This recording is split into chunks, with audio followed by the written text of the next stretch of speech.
So guys, welcome back to the channel. Sorry it's been a little while, I do apologise. I wanted to make sure this time the audio was a lot better than last time. I obviously got a lot of comments saying that they couldn't hear what I was saying. I completely appreciate it this time. Hopefully it's a lot better. Here it is.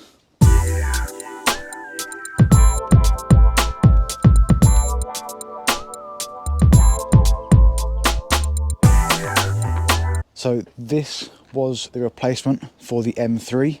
Why an R32? Let me show you.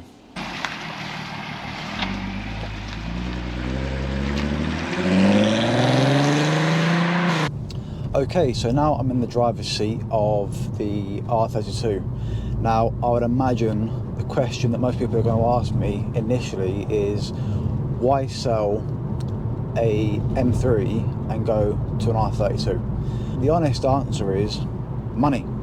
When you consider that the M3 was the better part of £25,000 and you can get these for between 5 and 10, actually the financial way up of it compared to what you get for your money, I thought, well, this for me ticked the boxes I wanted as well as save me some money. So the truth of it is, it was a financial decision I made to downgrade as such, but to be honest with you, it hasn't been a downgrade at all. I've owned this car for about 8 months now, since the last review I did, and I've waited till now to do it for two reasons. One, the audio in the last video was terrible. I've bought a mic now and I'm hoping that this is a lot better. Secondly, I don't want to just jump in a car that I own and do a review without feeling qualified to do it. I'd much rather get to know the car, see how it behaves every day, check out the MPG, so I can give whoever it is watching this video a informed review as such, and tell you exactly what I found with the vehicle, what surprised me, what I didn't like. So yeah, here we are. Now, these cars are built to have about 250 horsepower out of the factory, I think around 330 newton meters of torque, and they weigh just over 1,500 kilos. Now, that pushes this car to 60 mile an hour in around 6 seconds. I say around because it's never going to be perfect every time. You've got real world conditions, hills, oh come on now, rain, snow recently, whichever. It's never going to be consistent, but because of the four-wheel drive, which uses a Haldex system, you're always going to get around the 6 second mark, which for me and how I drive was perfectly adequate for me. I never wanted more. I never thought this is slow. Truthfully, I miss the feel of a turbo from my M4. I think when you put your foot down this, because the power is so linear, you get it all the way around the rev range, and the reality is I don't use it that much. In fact, to back that point up, I have done in this vehicle about 8,000 miles, and bearing in mind it's a 3.2 V6, I'm getting over 26 miles per gallon as an average, which I think is really good. But again, similar to the M3, when you see other reviews online and they say, oh, I get horror story MPG 3 to the gallon, that kind of stupid figure, it's not realistic. Obviously, if you put your foot down, I guess it is, but the reality is, if you're driving the car every day, doing what most people do, and going to work and going home from work and going to the gym, you're driving normally, right, and reserved. And for me, this car has been brilliant for that. It's been doing 26 to the gallon. I would suggest to fill up the tank for MT, it costs about 70 quid of premium fuel, and for that I get about 300 to 350 miles to a tank, which I think is absolutely brilliant, to be honest.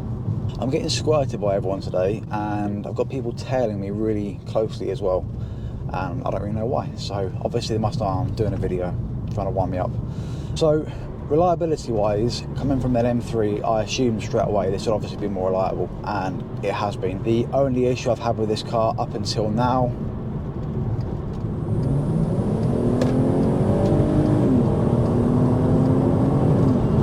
sorry, let's get away from that guy behind me that was literally smelling my arse. Reliability wise, for me, the only issue I've had in this car was a caliper that was sticking on, which can happen in any car. So I put a new caliper on there, otherwise it's been good as gold, no issues at all. That's probably testament to how well this car's been looked after. This car's got, I think, 17 service stamps in the book, all from a franchise dealer, and yeah, it's been well looked after. I can quite imagine you can go and get in another example of one of these and they've been abused, and the MPG you're going to get out of one of them is probably, well, similar MPG, but reliability wise I can imagine have issues. If the car's been flawed everywhere, then it's obviously going to wear over time. But for me, it's been more than okay. It's been absolutely brilliant, actually. In fact, it's probably been my most reliable car. 663, the injectors, M3, the rod bearings, nothing. It's been really good. Now, in terms of looks of this car, I guess if you're looking at these, you're probably comparing it to maybe a Mark 5 GTI, maybe a Megane RS. I mean, look, I think that the GTI, as much as it's very similar in terms of the aesthetics from the outside, at the front and the sides, from the rear, this takes the cake. It's so much nicer with a twin exit exhaust at the rear in the centre. I think this car is, or has, aged really well. I think that's a testament to the other vehicles of this generation. You think of cars that came out in the early to mid 2000s, they're timeless. A lot of them are, and I think they look fantastic even in today's world. So I can't complain about it. The only thing I would say is the standard alloy wheels in these look a bit pants. So this one, thankfully, has the BBS wheels, which personally I think really set the car off, make the car look so much better than a standard model. Tinted windows as well, but only slightly tinted on the rear. It all helps, it all goes a long way to making the car look a bit nicer on the outside. Now, I have also put Pilot Sport 5 tyres in this car, which, to be honest with you, I've never paid attention to how they look, but somebody complimented me on the looks of the tyres recently, and they said, oh my god, you've got Pilot Sport 5s, and yeah, I have. But they're good tyres, I get it, but I've never considered that to be a aesthetically pleasing thing. I guess if it had budget tyres on it, then maybe it wouldn't look that great, but in that aspect I can kind of see the point. Now, in terms of sound, I am currently in a high street with buildings either side of me, so it's a good time to show you what it sounds like. I won't go too crazy because there's people walking around, but so you can hear the car, I'll show you.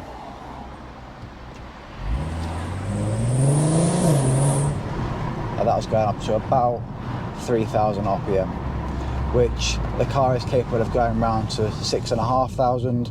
You get the point. It can sound really good, and this is a standard exhaust system. So if you had, for example, a Miltech exhaust in the car, okay, it'd be a bit loud, but it'd sound bloody good.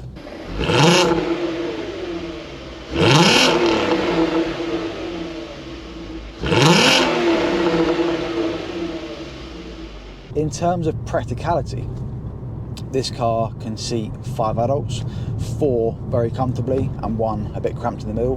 But in terms of legroom, in terms of headroom, it's been absolutely fine. I actually took 5 adults, including myself, to Milton Keynes recently, which was about, from the start of the journey, 45 minutes, and we all got there absolutely fine. No one moaned, no one said anything funny, so it can take 5 people pretty easily.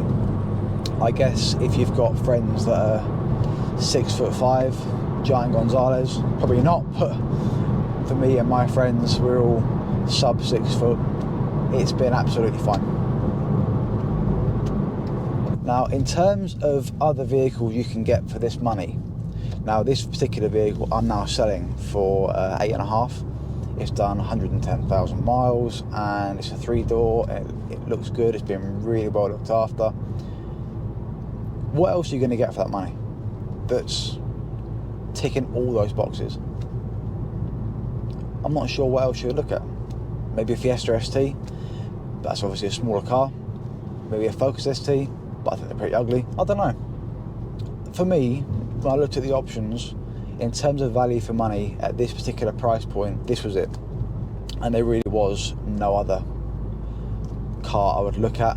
I suppose a Nissan Fairlady 350Z, that's a nice car, but you look at the interior, the quality is really cheap. I mean, look, I'd have one, but yeah, they're Japanese plastic interiors. I mean, look, I've recently bought a Honda S2000 to go alongside this, and again, I can do a video on that in the future if you want me to. But the interior qualities in those cars, they're nowhere near the German equivalents. So if you wanted a nice plush interior with a refined drive, you're looking at the German cars. It's really busy today. People are doing U-turns in the road. Like, there's a guy just there doing a spin around. You probably see it in the background. I don't know what he's playing at. Obviously, because I'm filming for the first time in ages, so people are like, let's go out and get in his way.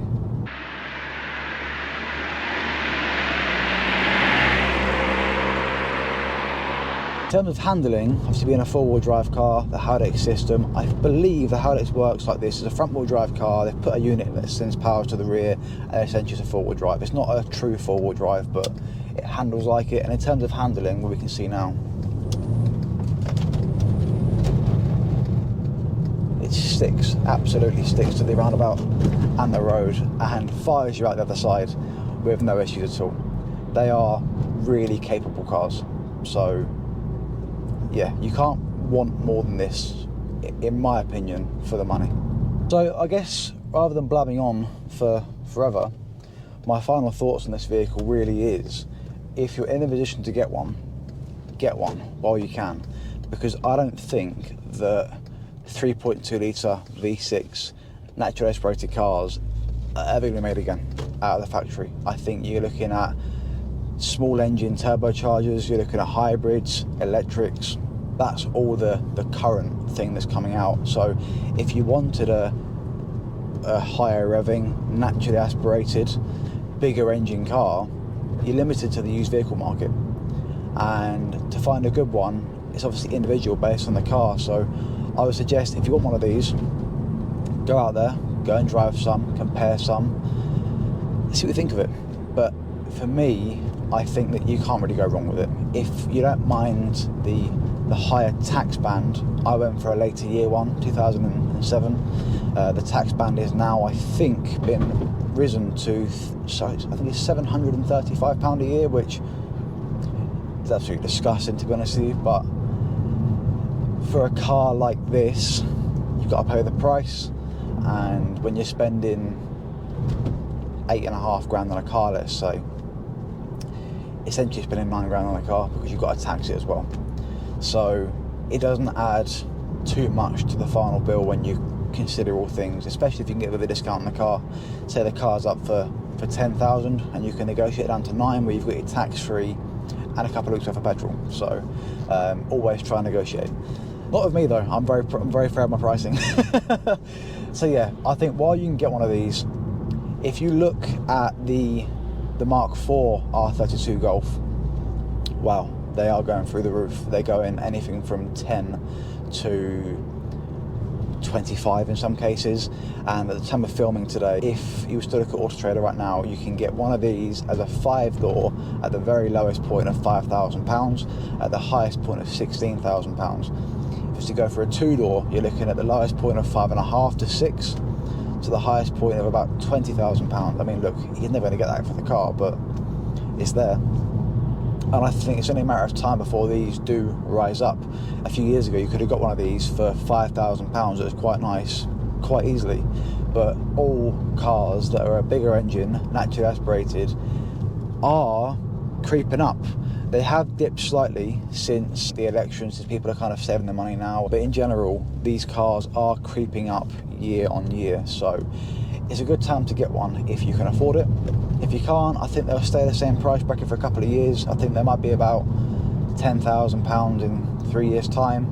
But after that, there won't ever be a £30,000 car because they've been mass produced. But I mean, look, if it was me, if you can go and get one, at least go and try it. For an everyday car, if you wanted a 4-wheel drive, very capable, very practical, sounds good car, I'm in it. Go and drive one. Take care. See you next time.